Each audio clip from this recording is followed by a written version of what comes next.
Hello. Okay, so first things first, my name is Jamie. I am originally from Florida. I'm 20 years old. I'm a trans man, and now I'm living in San Diego, California. So what we're gonna do, I have journaling that I've done for the last, I would say, because I was in jail last year. We'll start there, I guess. I was in jail last year, and I journaled every single day that I was in there. And then I have a journal that I was journaling in prior to being in jail, kind of like leading up to that.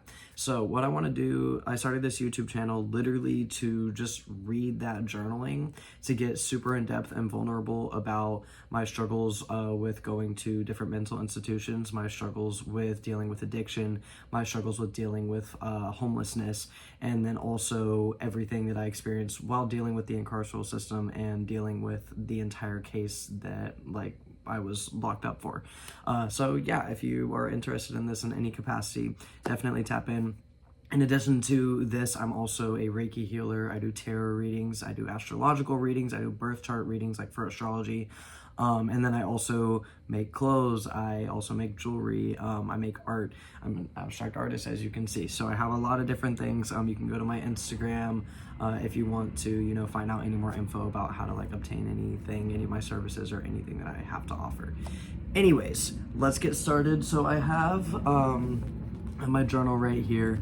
This is from, we're gonna look at what the opening date is, 4/16/2023. So at this point I was actually in Georgia, and this is after I had lived with a group of friends, and I lived with them. I ended up getting into a clash with them. I moved out, and I went to Georgia, to stay with my dad for a little bit. I actually didn't even stay with him. I stayed with his girlfriend. And this is me journaling about being with him. Then I was going through a psychotic break at this time. I had just gotten out of the psych ward in Florida, and I went to Georgia to stay with my dad because I could not be in my mom's house. There's too much going on. Anyways, so 4/16/2023, it says, today my dad and I went to, it says trail in quotation marks, somewhat of a quarry, an old one I believe. It was an old mountain that had been destroyed. The puddles had algae and other animals, and parentheses larvae inside of it. So there was larvae inside of the puddles. It said, too little, too late is what makes me, and then there's just nothing, and it says, I don't know who I am. And then under that is a gay man, which is really funny because I actually like women, so I don't know why I put that there. I don't know, I like men too. I guess I am kind of gay, but that's hilarious. 4/17/2023. It's a question. It says, who was feeling disassociation in my dream? I keep being told the same shit. If words don't work, then draw. Write the end of the story, then the parts leading up to it. Today I went to Helen, Georgia with my dad. We went hiking at Anna Falls. We got some dessert after. Today was my first shot day in a while. That definitely helped me feel much more like myself. Okay, so when I'm talking about shot day, I'm talking about my hormones, my testosterone. I hadn't been on my hormones in a while because I'd just been going through a lot of mental turmoil, dealing with moving out of my friend's place and into my mom's place, and that was just a lot on me, so I just hadn't been doing my shot, especially because I was in the psych ward and they don't let you have access to your hormones in there. You can't have access to a needle.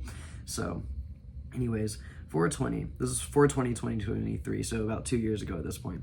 It says, right now, I'm not gonna lie, I just really need some weed.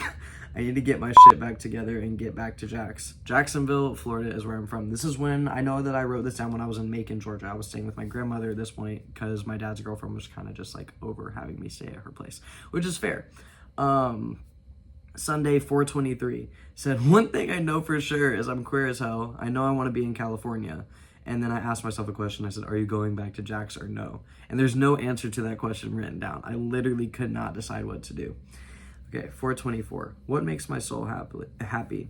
My family, a family that I can build. Everyone, as soon as I start to move in any direction, Everyone, as soon as I start to move in any direction, someone goes to stop me. It's another version of me. As soon as I started writing this, and then I crossed that out and I said, I can and will do whatever I want to do. So literally just I was going through an intense turmoil internally where I felt like I could not make decisions for myself. Okay. And I can do whatever I want to do. And then after that, it says, I moved to California for a little bit. I traveled with my friends making and selling art. Confusion only comes in when you question intuition. I love so deeply. I love so fully. Astrally, I am a being of great beauty. I have my family. I am my family. I love my family. I love me. Time moves funny and the sky is sunny. I'm a giver, a lover, a hugger. Who am I? I am the sky. I am divine. Whose eyes are those? Well, they're mine. What's funny is that I kept seeing visions when I was writing this. I kind of don't remember even writing this part, but I do remember like whose eyes are those? I kept seeing eyes. I kept seeing eyes like consistently. I kept drawing eyes. I kept seeing eyes, and I was like, whose eyes are those? Well, they're mine. And I guess I kind of just have random poetry in here too. It says, what helps me sleep is truthfully weed, Arlo, and feeling safety. Arlo's my cat. I actually don't have him with me right now. He is in Tennessee with my sister. Yeah, so he's over there. And then it says, I felt complete safety at Johnny and Marissa's house. Those are the two people that I used to live with after I moved out of my ex's place. I was living on their couch for a little bit. And honestly, that entire situation was just pretty messy, and I could go way deeper into it. Probably will when that's a whole video within itself though. But that ended up falling through for like various reasons. Anyways, it says, I want to go home. What I've learned is to feel completely safe within trusting myself. Love knows no bounds, and life is funny like that.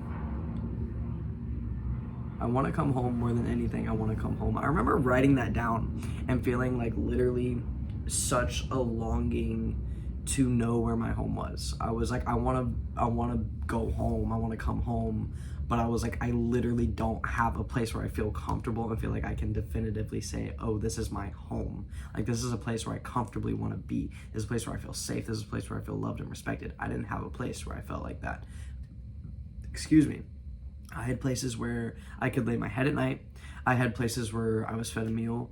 I definitely, like I had places I could be, like my grandmother's place.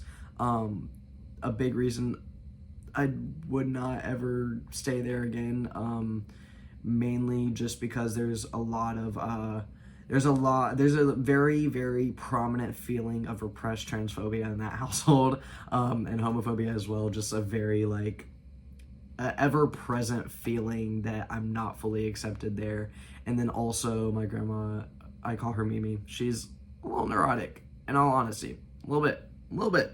At one point, I'm pretty sure I saw her going through my phone. She completely denied it. I'm pretty sure she definitely was. And as a grown adult, I was like, yeah, no. And I was going through so much at that time. Smoking weed is like genuinely something that has helped me regulate my mental state, like throughout the past couple years. And I wasn't allowed to smoke there either. And it was just a very I felt like I was being treated like a child. And in all honesty, it's fair. That's her house. But that is why I'm saying I will not stay there again. Yeah, and then my mom's place. That's a whole nother story. I ain't even gonna get into that right now.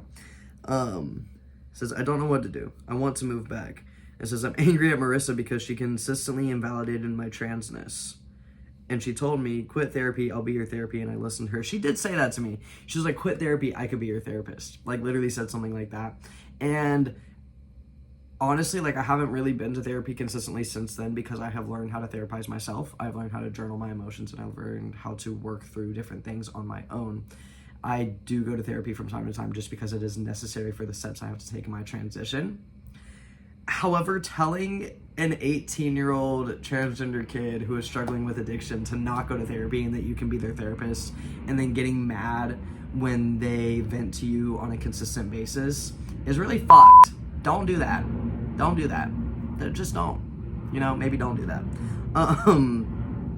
It says, I would have been more okay with it if she had actually been supportive of my transition. I get the vibe that, although she was supportive of my transition, she had no understanding of how to actually be supportive of my transition. She was accepting of it. She was not supportive because she did not know how to be supportive. Mind you, this is the girl that I lived with, back in Florida. Her and her boyfriend, husband, they might be married. Don't know. Doesn't really matter. Anyways, the testosterone from redacted, and the other drugs I was taking made me go into psychosis, and I was saying, who are you? And I wrote down multiple different names for that. I guess I was just kind of asking myself who I was. And then there's literally, that was 5/5/2025, so that was Cinco de Mayo of 2020, not 2025, 2023. My bad, that hasn't even happened yet, 2025. The next date in this journal is not until February 9th of 2024. meaning that I went, 7 months? No, not 7, 9 months without journaling at all. I went 9 months without journaling at all. And throughout those 9 months, I was consistently using worse and worse drugs and went from just using acid and shrooms and smoking weed to drinking excessively to doing coke to doing ketamine to trying so many different various substances to numb the pain that I was feeling from the psychosis I threw myself into. Yeah, so I guess that's like a pretty, no, we're at 10 minutes. I'm gonna keep going, and if y'all want to watch, if you don't, don't.